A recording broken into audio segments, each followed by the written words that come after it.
السلام علیکم ورحمۃ اللہ وبرکاتہ۔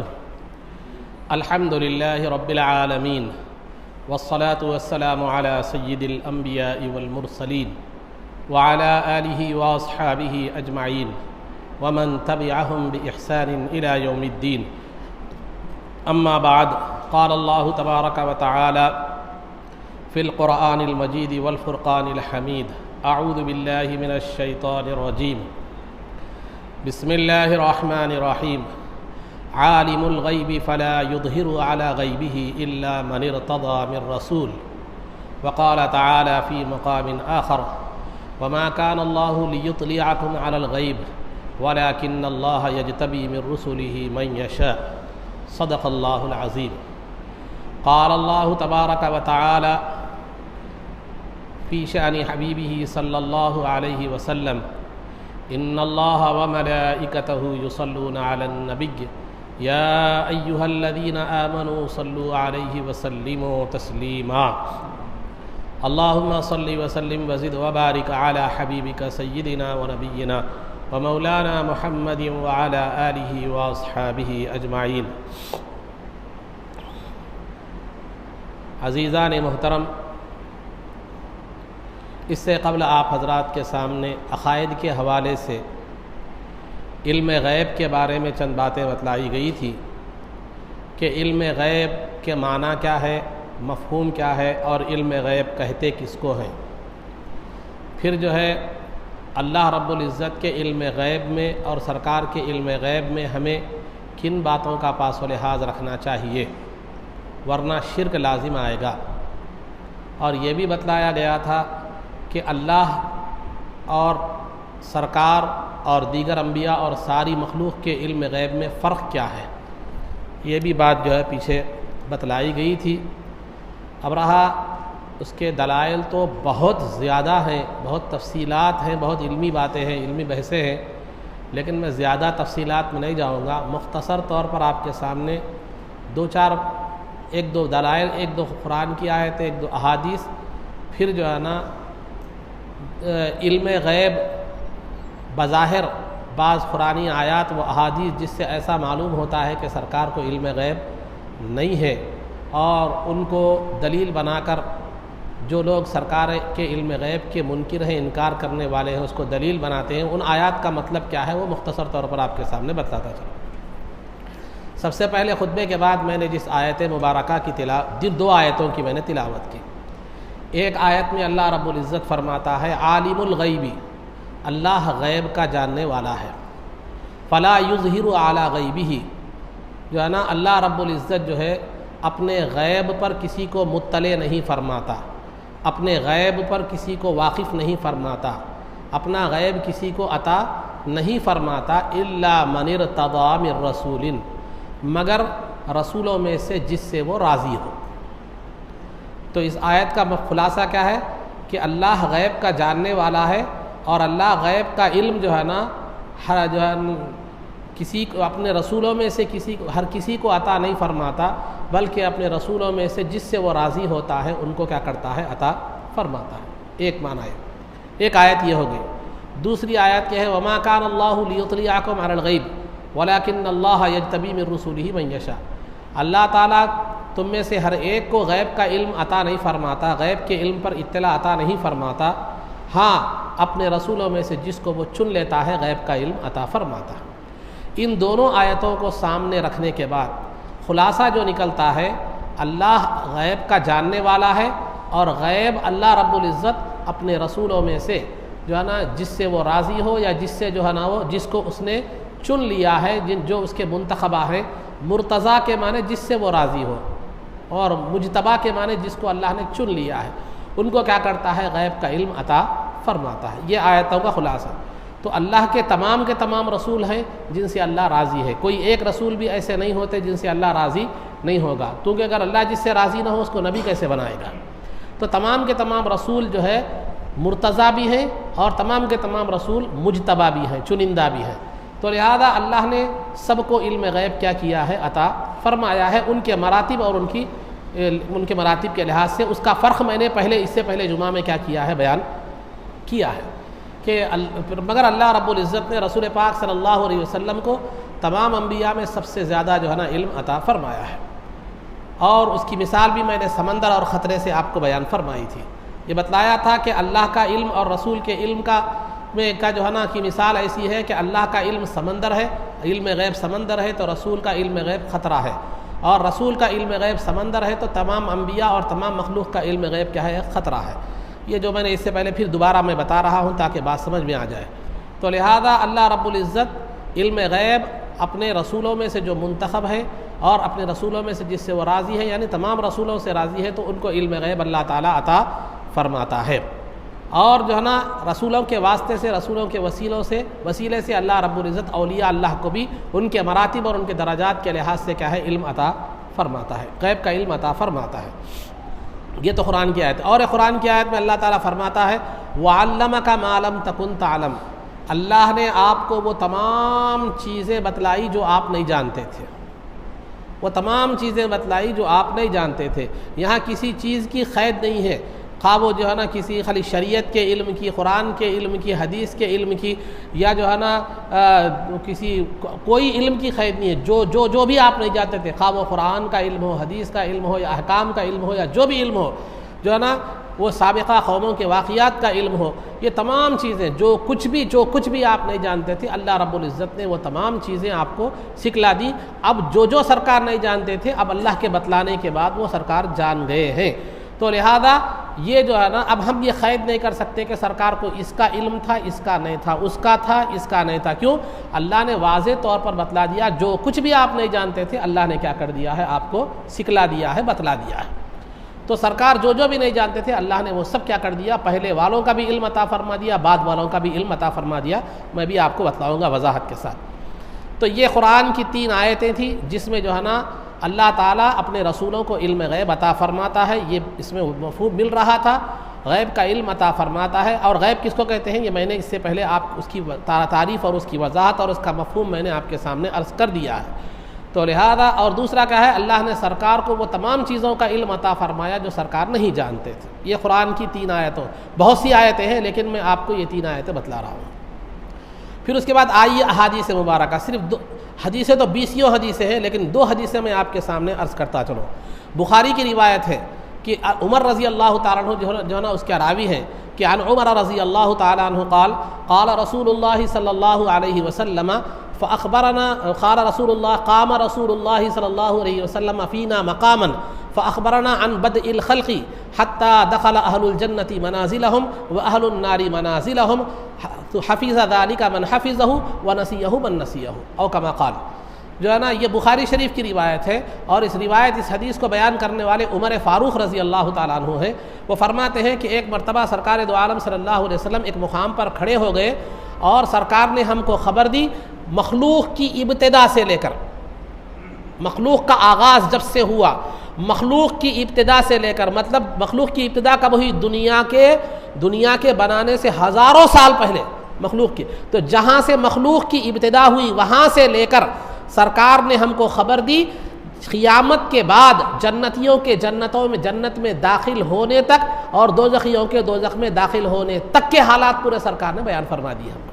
بخاری کی روایت ہے، مخلوق کا آغاز جہاں سے ہوا وہاں سے لے کر، مخلوق کی شروعات جہاں سے ہوئی وہاں سے لے کر دنیا، قیامت کے بعد میدان محشر، حساب کتاب، اس کے بعد جنت میں داخلہ، دوزخ میں داخلے تک کے تمام حالات سرکار دو عالم صلی اللہ علیہ وسلم نے بیان فرما دیے۔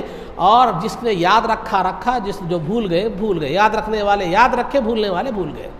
یہ بخاری کی روایت ہے، اور اس کی راوی کون ہے؟ عمر رضی اللہ عنہ۔ یہاں بھی کسی چیز کی قید نہیں ہے کہ یہ بتلائے، یہ نہیں بتلائے، وہ بتلائے، نہیں، مخلوق کے آغاز سے لے کر دنیا کی انتہا تک لوگوں کے جنت اور دوزخ میں داخل ہونے تک کے حالات سرکار دو عالم صلی اللہ علیہ وسلم نے بیان فرما دیے۔ اب کوئی چیز نہیں چھوٹی۔ ہو گئی ایک بات۔ پھر دوسری ابو داؤد کی روایت ہے کہ جو ہے نا سرکار دو عالم صلی اللہ علیہ وسلم نے جو ہے نا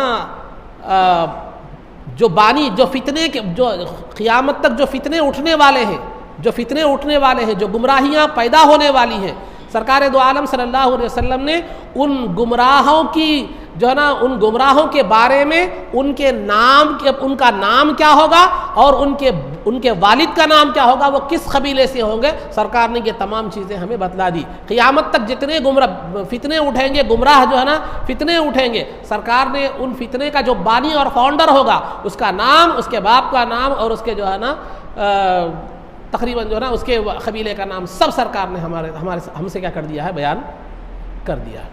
آپ کو میں سیرت میں اس سے پہلے جنگ بدر میں نے حوالے سے بتلایا تھا کہ جنگ بدر جو ہے نا کبھی نہیں ہوئی تھی, تو سرکار نے فرمایا تھا دوسرے جنگ بدر سے ایک دن پہلے, جنگ سے ایک دن پہلے فرمایا تھا کہ ابو جہل یہاں مرے گا, وہ وہاں مرے گا, عتبہ یہاں مرے گا, شیبہ اس مقام پر مرے گا.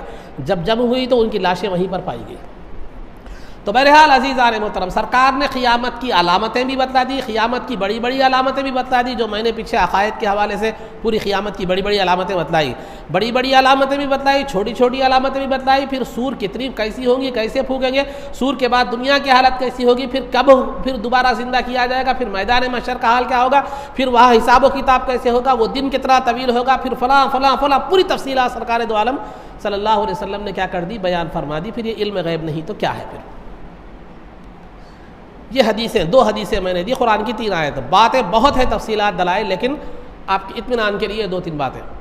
اب رہا آپ جو ہے نا بعض احادیث اور بعض قرآن کی آیتیں آپ کو ایسے ملے گی جس میں سرکار نے, جس میں یہ مفہوم آپ کو ملتا ہے کہ سرکار نے خود فرمایا کہ میں غیب نہیں جانتا, جس سے یہ مفہوم ملتا ہے کہ سرکار نے جو ہے نا غیب نہیں جانتے, یا سرکار نے بعض مقامات پر میں غیب نہیں جانتا, یہ مفہوم ملتا ہے. تو اس کا کیا مطلب ہے؟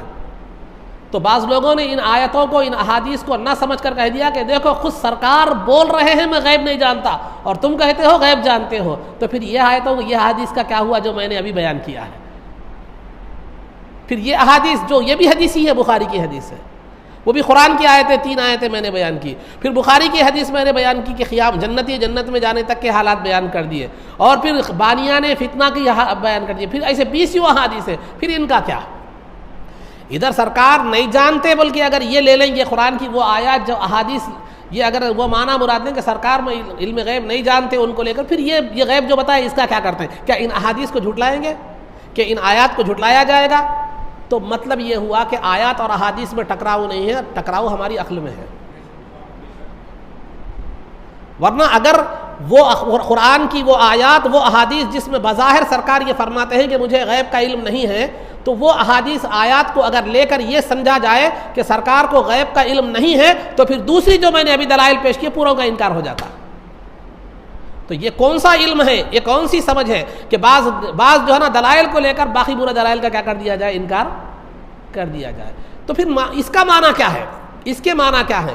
ابن حجر فتاوی حدیثیہ میں بیان فرماتے ہیں, محدثین اس کی تشریح فرماتے ہیں, بیان فرماتے ہیں, مفسرین بیان فرماتے ہیں, جو ہے نا بڑے بڑے علماء اور فقہا فرماتے ہیں کہ سرکار نے جہاں پر بھی یہ فرما دیا کہ مجھے علم غیب نہیں ہے, تو وہ مطلق غیب کا انکار نہیں ہے, پورے علم کا انکار نہیں ہے, بلکہ اس کا مطلب یہ ہے کہ مجھے ذاتی علم غیب نہیں ہے, مجھے جو بھی غیب کا علم ہے وہ میرا ذاتی نہیں ہے, اللہ کا دیا ہوا ہے, عطائی ہے.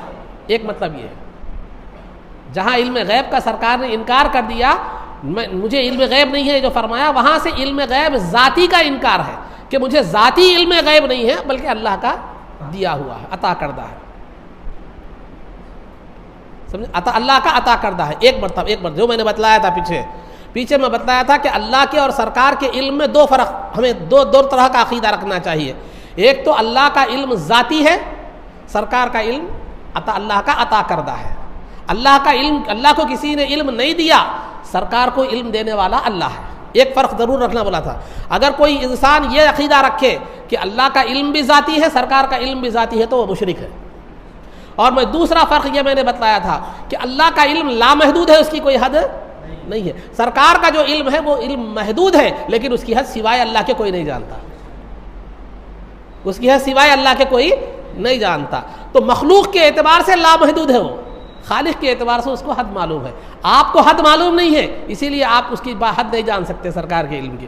تو لہذا سرکار کے نہ مقام کی حد آپ جان سکتے ہیں, نہ علم کی حد جان سکتے ہیں. ان کے علم کی اور مقام کی حد جاننے والا صرف اللہ رب العزت ہے.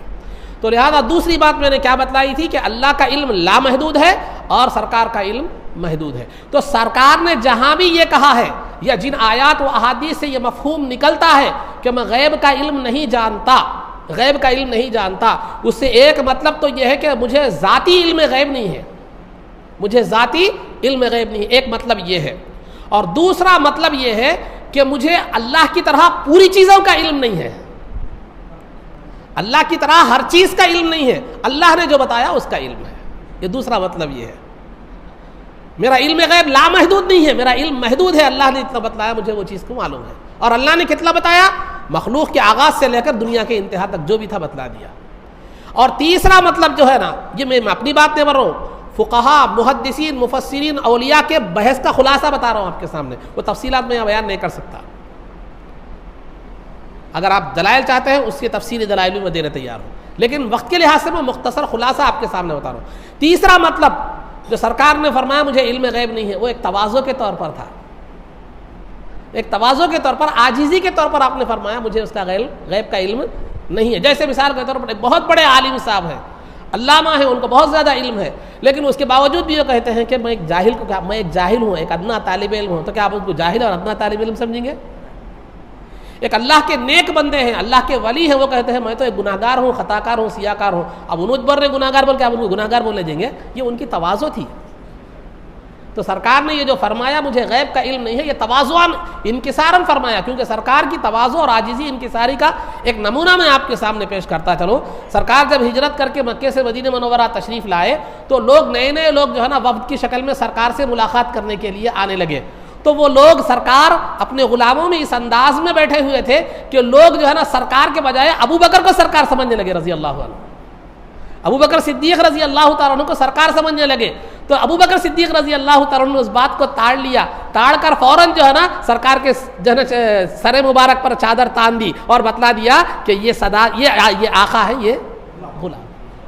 تو رہنے کا انداز ایسا تھا کہ غلام اور آقا کی تمیز نہیں کر سکتے تھے لوگ، یہ سرکار کی تواضع تھی، صحابہ اٹھنے جاتے تو بٹھا دیتے تھے۔ تو یہ سرکار نے تواضعاً فرمایا، لیکن ناسمجھی نے ہم نے کیا کر لیا، اس کو تواضع کو بھی، وہ انداز کو بھی سمجھ نہیں سکے۔ انداز بیان سے بھی بہت چیزیں، انسان کی جو بات کا جو مفہوم متعین کیا جاتا ہے، کبھی انداز بیان سے بھی متعین کیا جاتا ہے، کبھی آگے پیچھے کے حالات سے بھی متعین کیا جاتا ہے، کبھی باڈی لینگویج سے بھی کیا کیا جاتا ہے، متعین کیا جاتا ہے۔ تو بہرحال بہت چیزیں ہوتی ہیں، تو اس کی فہم نہ ہو کر، تو لہذا میں کیا بتلایا کہ جن میں غیب کا علم نہ ہونا ثابت ہوتا ہے، خواہ وہ قرآن کی آیات و احادیث ہو، اس کے تین مطلب ہیں۔ ایک تو بتلانا یہ ہے کہ سرکار کا جو علم غیب ہے وہ آپ کا ذاتی نہیں ہے بلکہ اللہ کا عطا کرنا، یہ میرا علم غیب ذاتی کی نفی ہے۔ اور دوسرا مطلب یہ جو ہے نا، یہ ہے کہ مجھے غیب کا علم نہیں ہے، وہ تو اللہ کی طرح لامحدود غیب کا علم نہیں ہے، میرا علم محدود ہے۔ تیسرا سرکار نے تواضعاً اور عاجزاً فرمایا، انکساری کے طور پر فرمایا، اس کو ہم نے کیا سمجھ لیا، حقیقت پر مبنی قرار دیا۔ تو یہ تھا جو ہے نا پورا خلاصہ بحث کا، پورا خلاصہ بحث کا، یہ میں نے آپ کے سامنے رکھ دیا۔ اب رہا عقائد کے بعد جو ہے نا سیرت میں جو ہے نا آپ حضرات کے سامنے حجۃ الوداع کا، پھر اس کا خطبہ، پھر اس سے پہلے خطبہ غدیر خم، علی رضی اللہ تعالیٰ عنہ کو مولا کہنے کی بحث وغیرہ وغیرہ آپ کے سامنے اس سے پہلے اس کی تفصیلات جو ہے نا آ چکی ہیں۔ اب رہا سرکار دو عالم صلی اللہ علیہ وسلم جب حج سے تشریف لائے، تو حج سے تشریف لانے کے بعد جو ہے سرکار دو عالم صلی اللہ علیہ وسلم، ویسے تو سرکار ہر آن اللہ کی عبادت میں، آپ کا قلب ہر آن جو ہے نا یاد الہی میں مستغرق رہتا، لیکن اس میں اور اضافہ ہو گیا،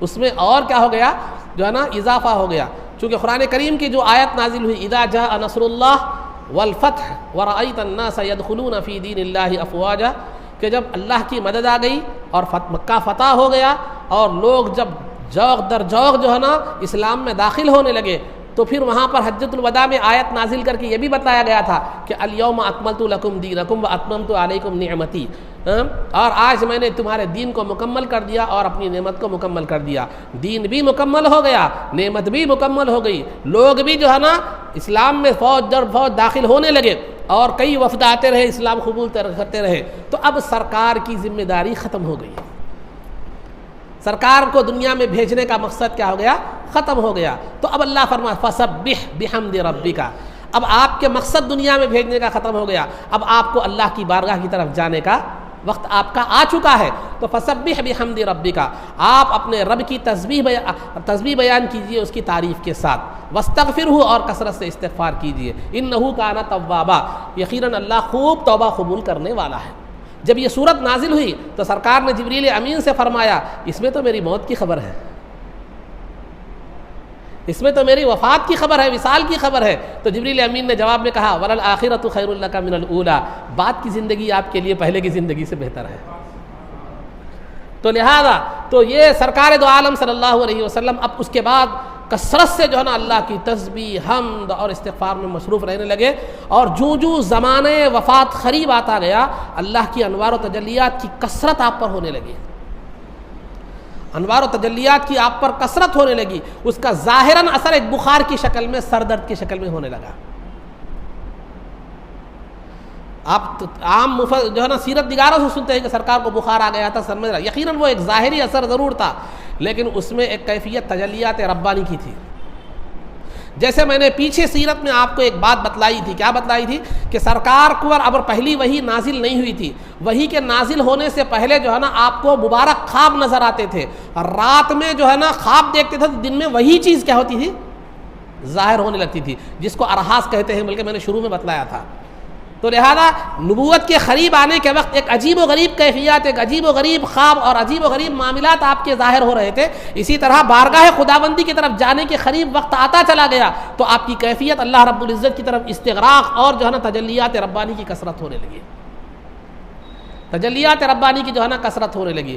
جب آپ کو تو اپنے جو ہے نا اس دنیا سے تشریف لے جانے کا وقت قریب آ چکا تھا، آپ کو علم تھا اس بات کا، کیونکہ آپ نے خطبہ حجۃ الوداع میں فرمایا تھا کہ اے لوگو مجھ سے سن لو، خوب یاد رکھو، نہیں معلوم کہ آئندہ سال پھر اسی مقام پر تمہاری مجھ سے ملاقات ہوگی یا نہ ہوگی۔ یہ میں نے خطبہ حجۃ الوداع میں بیان کر دیا تھا اس بات کو، تو اسی وقت سرکار نے اشارہ جو ہے نا دے دیا تھا، اور ایک خطبے میں سرکار نے یہ بھی فرمایا تھا کہ اللہ تعالیٰ نے ایک بندے کو جو ہے نا یہ اختیار دیا ہے کہ اگر وہ چاہے تو دنیا کو اختیار کرے یا اللہ کی بارگاہ میں حاضر ہو، تو اس بندے نے اللہ رب العزت کی بارگاہ کی حاضری کا انتخاب فرمایا ہے۔ تو یہ اشارے سرکار نے دے دیے تھے سرکار کو اپنی اس دنیا سے تشریف لے جانے کا اور رحلت فرمانے کا، جو ہے نا وہ علم ہو چکا تھا، اب جانے کا، اللہ کی بارگاہ میں حاضر ہونے کا وقت کیا ہو چکا ہے، قریب آ چکا ہے۔ تو لہذا وفات سے پہلے سرکار دو عالم صلی اللہ علیہ وسلم نے بی بی فاطمہ رضی اللہ تعالیٰ عنہ کو بلا کر کیا کیا، جو ہے نا کان میں کچھ ہلکا ایسا کہا، ارشاد فرمایا کان میں، تو بی بی فاطمہ رضی اللہ تعالیٰ عنہ رونے لگ گئی۔ پھر اس کے بعد کچھ دیر کے بعد پھر آپ نے پھر دوبارہ بلایا، کان میں کچھ کہا، تو بی بی فاطمہ رضی اللہ تعالیٰ عنہ ہنسنے لگ گئی، بی بی فاطمہ رضی اللہ تعالیٰ عنہ ہنسنے لگ گئی۔ تو بی بی عائشہ صدیقہ رضی اللہ تعالیٰ عنہ پوچھی کہ سرکار نے تم سے کیا فرمایا؟ تو بی بی فاطمہ نے کہا کہ یہ سرکار کا راز ہے، میں نہیں بتا سکتی۔ جب سرکار کا وصال ہو گیا، آپ کا انتقال ہو گیا، تو بی بی فاطمہ رضی اللہ تعالیٰ عنہ سے بی بی عائشہ نے پرزور انداز میں پوچھا کہ تم جو ہے نا میرا تم پر جو حق ہے وہ حق سے کا واسطہ دے کر میں کہتی ہوں کہ بتلاؤ سرکار نے کیا فرمایا تھا اپنی حیات میں تم سے۔ تو بی بی فاطمہ رضی اللہ تعالیٰ عنہ جو ہے فرماتی ہے کہ سرکار نے پہلی مرتبہ جب بلائے تو فرمایا کہ میں اس دنیا سے چلا جانے والا ہوں، تو میں روئی۔ تو اس کے بعد سرکار نے دوبارہ مجھے بلا کر فرمایا کہ میرے اہل بیت میں، میرے گھر والوں میں سب سے پہلے تم مجھ سے ملاقات کرنے والی ہو، اسی لیے میں ہنس دی۔ چنانچہ سرکار کے وصال کے تقریباً 6 مہینوں کے بعد بی بی فاطمہ رضی اللہ تعالیٰ عنہ کا بھی وصال ہو گیا۔ تو عزیزان محترم، تو آخرت کی تیاری شروع ہو گئی، بی بی فاطمہ کو آپ نے جو ہے نا خبر بھی دے دی۔ اب اس کے بعد دنیا سے جب جانے کا وقت آیا تو دنیا ایک دارالاسباب ہے، یہاں ہر چیز ایک سبب کے تحت ہوتی ہے، ہر چیز ایک سبب کے تحت ہوتی ہے۔ تو لہذا آپ کے اس دنیا سے پردہ فرمانے کا جو سبب بنا وہ ایک تیز بخار اور درد سر تھا، سر کا درد تھا۔ تو اس کا آغاز کب سے ہوا، بیماری کا آغاز جو ہے نا کب سے ہوا؟ تو پہلے سرکار دو عالم صلی اللہ علیہ وسلم نے اپنا آخری لشکر سریہ جو ہے نا اسامہ رضی اللہ تعالیٰ عنہ، سریہ کہتے ہیں اس لشکر کو جس میں سرکار تشریف فرما نہ ہو اور صرف کیا کریں لشکر کو بھیجیں، اور غزوہ کہتے ہیں وہ اس لشکر کو جس میں سرکار خود تشریف ہو، اس جنگ کو۔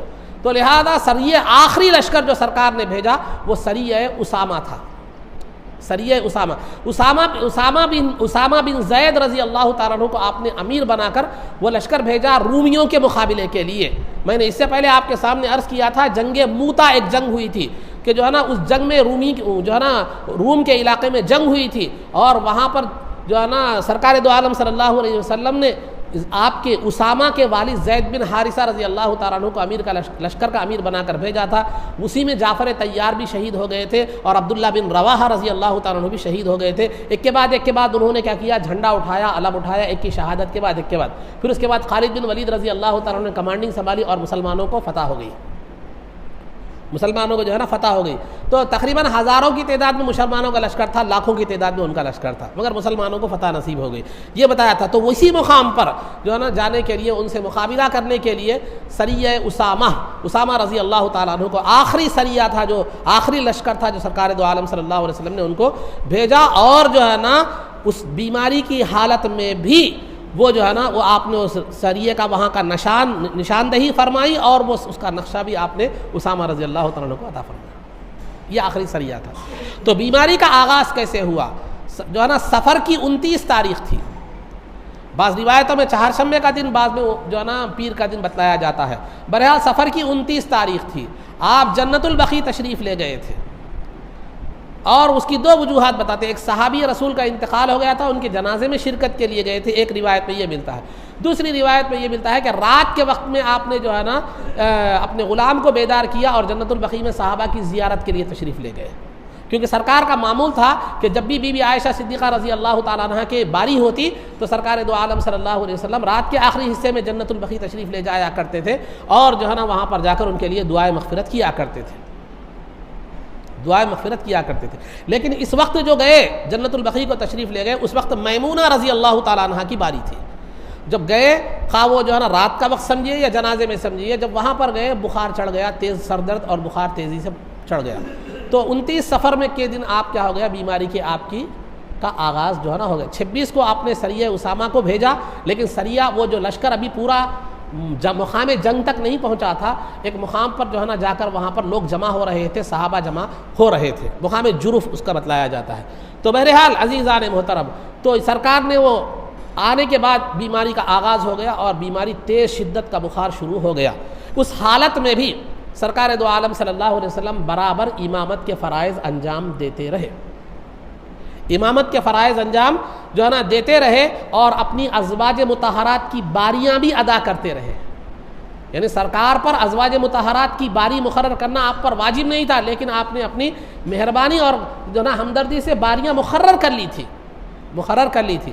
تو لہذا سرکار دو عالم صلی اللہ علیہ وسلم نے باریاں بھی ادا کرتے رہے، جب تک جو ہے نا طبیعت بیماری کی حالت میں بھی ذمہ داریاں، ازواج مطہرات کی ذمہ داریاں بھی ادا کرتے رہے، امامت کی ذمہ داری بھی کیا کرتے رہے، ادا کرتے رہے۔ لیکن جب بیماری میں شدت ہو گئی تو سرکار دو عالم صلی اللہ علیہ وسلم نے تمام ازواج مطہرات کو جمع کیا، اور ان سے اجازت لے کر حضرت عائشہ صدیقہ رضی اللہ تعالیٰ عنہ کے حجرے میں آپ نے قیام فرمایا، جہاں آپ کی آج آرام گاہ ہے۔ تو عزیزان محترم، اس کے بعد وہیں پر آپ نے وصال تک وہیں پر جو ہے نا آپ وہیں پر رہے، اور اسی مقام پر آپ کی آج مزار مبارک ہے۔ تو عزیزان محترم، یہ جو ہے نا بیماری برابر وہ چیز انجام دیتے رہے۔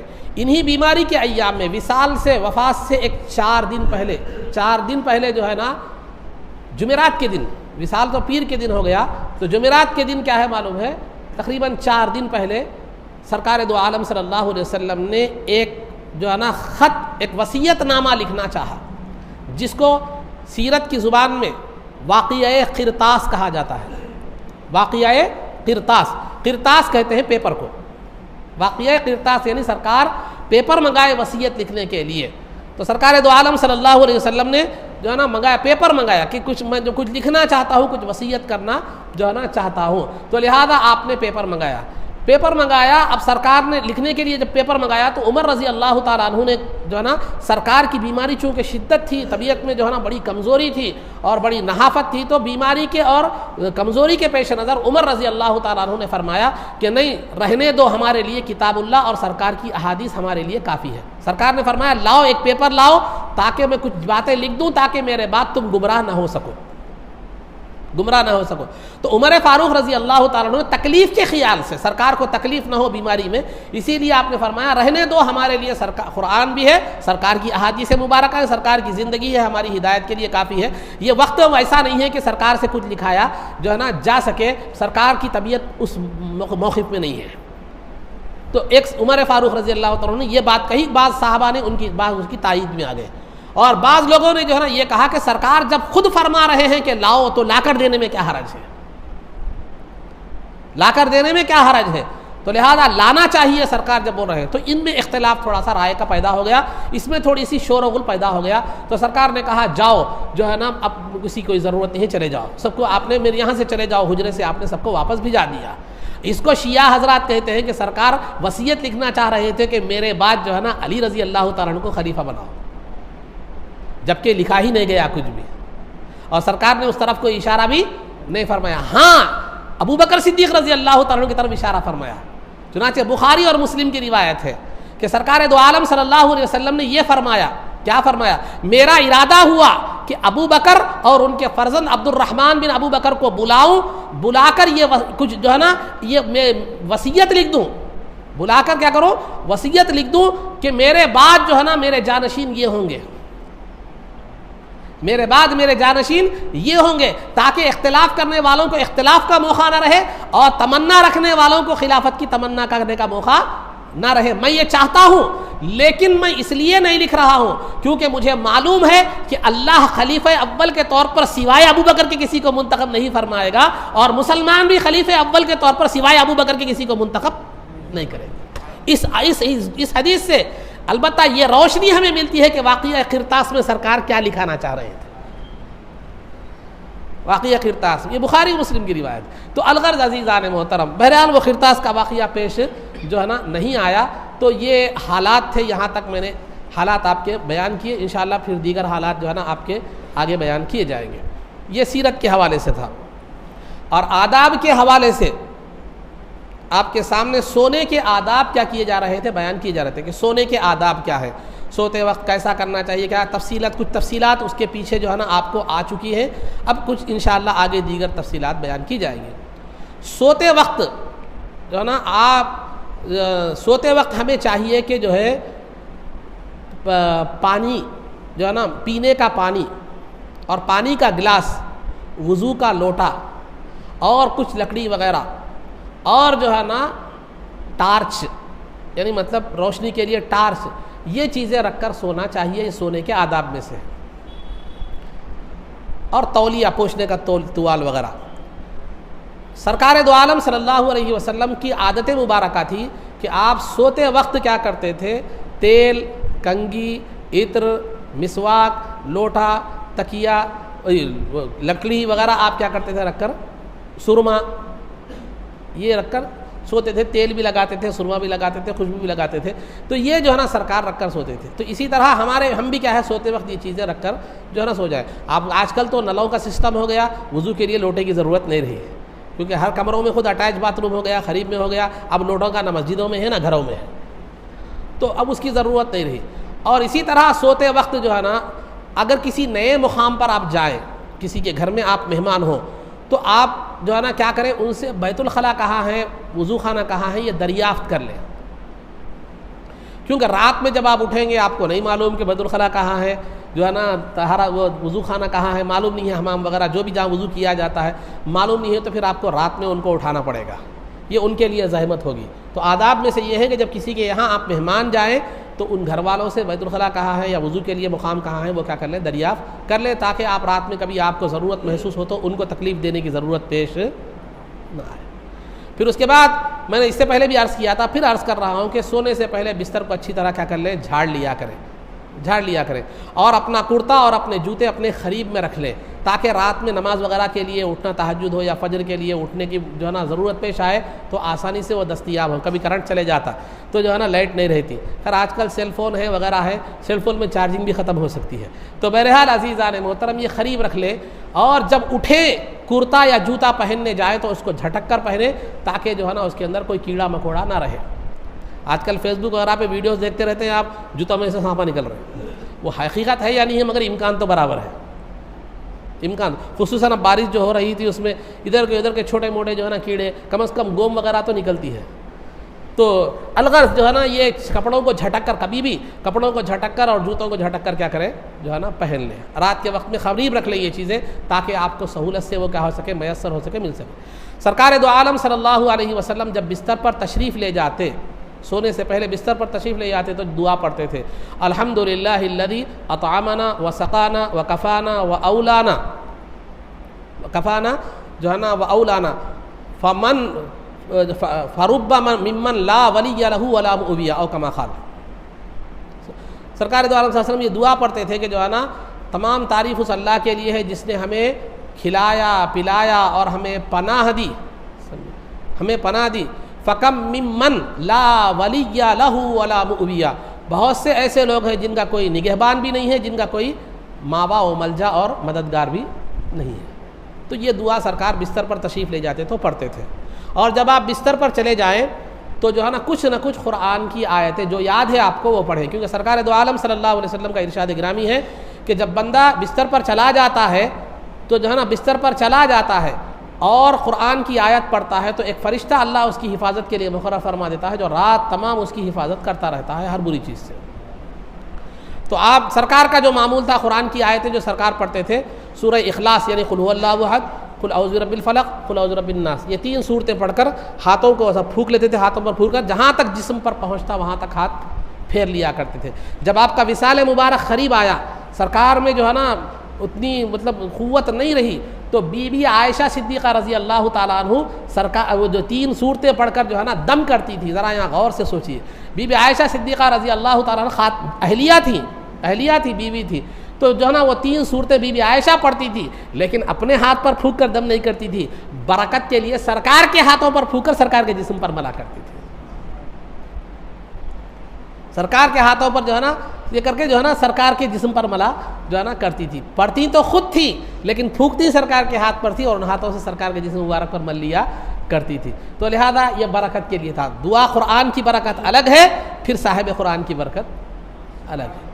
تو بہرحال یہ جو ہے نا پڑھ لیا کرے کم از کم، یا آیت الکرسی وغیرہ بھی آپ پڑھ سکتے ہیں۔ اگر آیت الکرسی اگر آپ پڑھتے ہیں تو جب ولا یؤودہ حفظہما پر پہنچتے ہیں تو آپ اس طرح ولا یؤودہ حفظہما ولا یؤودہ حفظہما ولا یؤودہ حفظہما اس طرح چکر لگائیں، حصار باندھیں اور نیت کر لیں، پورے گھر وغیرہ کی کیا کریں نیت کریں، انشاءاللہ اللہ کی حفاظت ہوگی، کیونکہ اس کا مفہوم ہی یہی ہے کہ ولا یؤودہ حفظہما، ان آسمان اور زمین کی حفاظت اللہ تعالیٰ کو عاجز نہیں کر سکتی، یعنی وہ حفاظت کر سکتا ہے، وہ کرنے سے عاجز نہیں ہے، وہ جو ہے نا اس کے لیے ناممکن نہیں ہے۔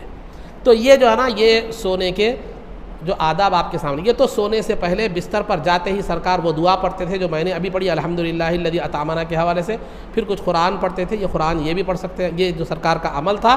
پھر اس کے بعد بالکل عین سوتے وقت سرکار دو عالم صلی اللہ علیہ وسلم کی کیفیت کیا ہوتی، یہ سیدھے گال کے نیچے سیدھی ہتھیلی رکھ کر قبلے کی طرف رخ کر کے سویا کرتے تھے، اور یہ آخری وقت میں سوتے وقت یہ دعا پڑھتے تھے، ربی قینی عذابک یوم تبعث عبادک، اے میرے رب مجھے جو ہے نا تیرے عذاب سے بچا جس دن لوگوں کو تو اٹھائے گا، قیامت کے دن جس دن لوگوں کو تو جو ہے نا مردوں کو زندہ کرے گا دوبارہ، اس دن مجھے تیرے عذاب سے بچا۔ یہ دعا بھی پڑھتے تھے، اور یہ دعا بھی منقول ہے جو ہمارے پاس مشہور ہے، اللہم بسمک اموت و احیا، اے اللہ تیرے ہی نام سے میں زندہ ہوں اور تیرے ہی نام سے کیا کرتا ہوں میں اس دنیا سے جاتا ہوں۔ تو یہ بھی جو ہے نا دعا آپ پڑھ سکتے ہیں جو عام طور پر منقول ہے، مشہور بھی ہے ہمارے درمیان۔ تو یہ چند آداب تھے سونے کے جو آپ کے سامنے کیا کیے گئے، بیان کیے گئے۔ مسائل میں جو ہے نا آپ حضرات کے سامنے اذان کے بارے میں اور اقامت کے بارے میں کچھ باتیں جو ہے بیان کی گئی تھی۔ گزشتہ جمعہ بعض لوگوں کو یہ شبہ ہوا کہ میں نے اذان کے 15 کلمات جو ہے میں نے بتایا تھا کہ اذان میں 15 کلمات ہیں، لیکن بعض کو شبہ ہو گیا کہ 15 کلمات کیسے ہیں۔ وہ شبہ کو دور کرنے کے لیے شاید ہو سکتا ہے آپ کے ذہن میں بھی آیا ہو، میں پھر آپ کے سامنے بتلاتا ہوں۔ اللہ اکبر 1 مرتبہ، جملہ کتنے مرتبہ ہوتا ہے اذان میں؟ 4 مرتبہ اللہ اکبر بولتے ہیں، سمجھے؟ اشہد ان لا الہ الا اللہ 5، اشہد ان لا الہ الا اللہ 6، اشہد ان محمد رسول اللہ 7، اشہد ان محمد رسول اللہ 8، حی علی الصلاۃ 9، حی علی الصلاۃ 10، حی علی الفلاح 11، حی علی الفلاح 12، اللہ اکبر 13، اللہ اکبر 14، لا الہ الا اللہ 15۔ تو بہرحال یہ اذان میں، فجر کی اذان میں 2 کلمات زیادہ ہوتے ہیں، قد قامت الصلاۃ، الصلاۃ خیر من النوم، الصلاۃ خیر من النوم، یہ 2 کلمات۔ تو جملہ فجر کی اذان میں 17 کلمات ہوتے ہیں، اقامت میں بھی 17 کلمات ہوتے ہیں 5 وقتہ نمازوں میں، وہ اس میں ایک دو الفاظ کیا زیادہ ہے، قد قامت الصلاۃ، قد قامت الصلاۃ، جو میں نے بتلا دیے ہیں سابق میں. یہ شبہ کو دور کرنے کے لیے میں نے آپ کے سامنے یہ بات رکھی ہے. اس کے بعد آئیے اذان صحیح ہونے کے لیے کیا چیزیں ضروری ہیں. اذان صحیح ہونے کے لیے سب سے پہلے وقت کا ہونا ضروری ہے. وقت سے پہلے اگر آپ اذان دے تو اذان آپ کی صحیح نہیں ہے. وقت شروع ہونے کے بعد دوبارہ آپ کو دہرانا پڑے گا اذان. یہاں پر ایک بہت اہم چیز کی طرف میں آپ کو اشارہ کرتا ہوں، شاید آپ کو بھی زندگی میں آگے یہ معاملہ پیش آئے. حجاج اکرام، بہت سے حجاج اکرام حج کے لیے تشریف لے جاتے ہیں، اور سعودی عرب میں جو ہے نا مسلک حنبلی ہے. سعودی عرب میں جو ہے نا مسلک حنبلی کو وہ لوگ فالو کرتے ہیں. امام احمد بن حنبل رحمۃ اللہ تعالیٰ علیہ کے مسلک کو فالو کرتے ہیں. امام احمد بن حنبل رحمۃ اللہ علیہ کے پاس عام دنوں میں 5 وقتہ نمازوں میں تو اذان جو ہے نا وقت کے شروع ہونے کے بعد ہی دی جاتی ہے، لیکن جمعہ کے دن جمعہ کی اذان وقت شروع ہونے سے پہلے دی جاتی ہے. جمعہ کی اذان جمعہ کے دن وقت شروع ہونے سے پہلے دی جاتی ہے. تو وہاں کیا ہوتی ہے، تقریباً 11:30 بجے اذان ابھی وقت شروع نہیں ہوتا، جمعہ کی اذان ہو جاتی ہے مسلک حنبلی کے مطابق. ہمارے ہندوستان سے جو حاجی جاتے ہیں وہ اذان ہوتے ہی فوراً کیا کرتے ہیں، سنت کے لیے کھڑے ہو جاتے ہیں، جبکہ سنت کا وقت ہوتا ہی نہیں، جبکہ سنت کا وقت ہوتا ہی نہیں. تو یہ غلطی ہمارے حجاج اکرام کرتے ہیں. سنت کا وقت، کیونکہ آپ کے پاس ابھی جمعہ کا وقت شروع ہی نہیں ہوا آپ کے پاس. ہاں وہ لوگ دوسری خطبے کی اذان کب دیتے ہیں، جمعہ کا وقت شروع ہونے کے بعد دیتے ہیں. جمعہ کا وقت شروع ہوتے ہی کیا کرتے ہیں وہ لوگ، خطبے کی اذان دیتے ہیں، دے کر خطبہ کیا ہو جاتا ہے، شروع ہو جاتا ہے. لیکن ہمیں سنت پڑھنے کا موقع اس وقت نہیں ملتا. تو اسی لیے ہمیں کیا کرنا ہے، تو جمعہ کی نماز کے بعد جو بعد کی سنتیں آپ ادا کرتے ہیں، اس کے بعد پھر پہلے کی سنتیں کیا کریں، ادا کریں. یہ مسئلہ اچھی طرح ذہن میں رکھیں. عام طور پر ہمارے حجاج اکرام یہ غلطی کرتے ہیں، میں نے خود اپنے آنکھوں سے دیکھا ہے.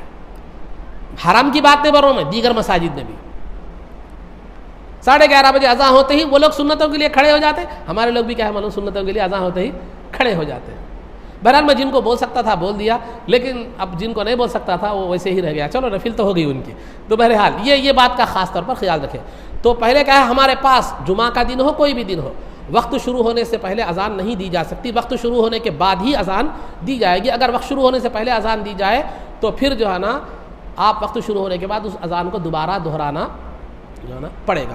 بعض مساجد میں ہوتا کیا ہے بولے تو جمعہ کے دن 12:30 کو اذان دے دیتے ہیں. یہاں پر ایک بھی غلطی کی طرف بھی میں اشارہ کر رہا ہوں. بعض مساجد میں جمعہ کو 12:30 کو کیا کرتے ہیں، اذان جو ہے نا دے دیتے ہیں جمعہ کی. تو بسا اوقات موسم کی تبدیلی کے لحاظ سے بسا اوقات 12:30 کو وقت شروع نہیں ہوتا جمعہ کا. ایک وقت شروع کر دیے، چل گیا، چلتے رہتا وہ سلسلہ، تو وہ جمعہ کا وقت ہی شروع نہیں ہوتا مگر اذان ہو جاتی. تو اسی لیے وہاں میری ان لوگوں سے گزارش ہے کہ یا تو آپ ہر جمعہ کو 8 دن میں ایک مرتبہ ہے وقت دیکھ کر اذان دیں، وقت شروع ہونے کے بعد ایک 5 منٹ کا فرق رکھ کے کیا کریں، اذان دیں. یا تو یہ کام کریں، یا تو پورے سال کا وقت دیکھیں. دیکھنے کے بعد سب سے اونچا جہاں پر وقت جاتا ہے، سب سے زیادہ وقت جہاں پر جاتا ہے، اس وقت کو کیا کریں، فالو کر کے ہمیشہ کیا کریں، کنٹینیو کریں اس وقت کو کیا کریں. مثال کے طور پر آخری وقت 12:40 تک جا رہا ہے سمجھیے، آپ 12:45 کو کیا کر دیں، ہمیشہ کے لیے سال بھر اذان رکھ دیں. یعنی تو کم از کم ہر جمعہ کو کیا کریں، وہ وقت دیکھ کر ایک 5 منٹ کے فرق کے ساتھ کیا کریں، اذان دیں. یہ غلطی بھی عام طور پر ہوتی ہے، اس بات کا بھی پاس و لحاظ رکھنا چاہیے. تو لہذا اذان صحیح ہونے کے لیے پہلی شرط کیا ہے، وقت کا ہونا ہے. وقت سے پہلے اگر اذان دی جائے تو اذان درست نہیں ہے. وقت ہونے کے بعد پھر دوبارہ کیا کرنا پڑے گا، لوٹانا پڑے گا. اور دوسری بات، اذان کا عربی میں ہونا ضروری ہے. اور عربی میں بھی عام عربی کے الفاظ نہیں، بلکہ احادیث میں جو الفاظ منقول ہیں جو آج ہم دیتے ہیں اذان، انہی الفاظ سے اذان دیں تو صحیح ہے.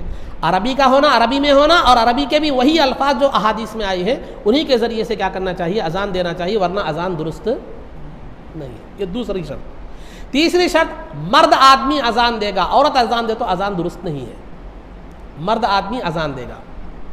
اور چوتھی شرط جو ہے نا اذان کے صحیح ہونے کے لیے، عقل مند اذان دے گا. بالغ کی شرط نہیں ہے، بالغ کی شرط نہیں ہے. 10-12 سال کا بچہ بھی اگر اذان کی سمجھ رکھتا ہے تو وہ دے سکتا ہے. عاقل ہونا، دیوانہ اذان دے تو درست نہیں ہے، یا اتنا چھوٹا بچہ جس کو اذان کی سمجھ نہیں ہے اس کو بھی جو ہے نا اذان دے تو اذان صحیح نہیں ہے. ہاں اتنا بچہ جو اذان کی سمجھ رکھتا ہے وہ اذان دے تو اذان درست.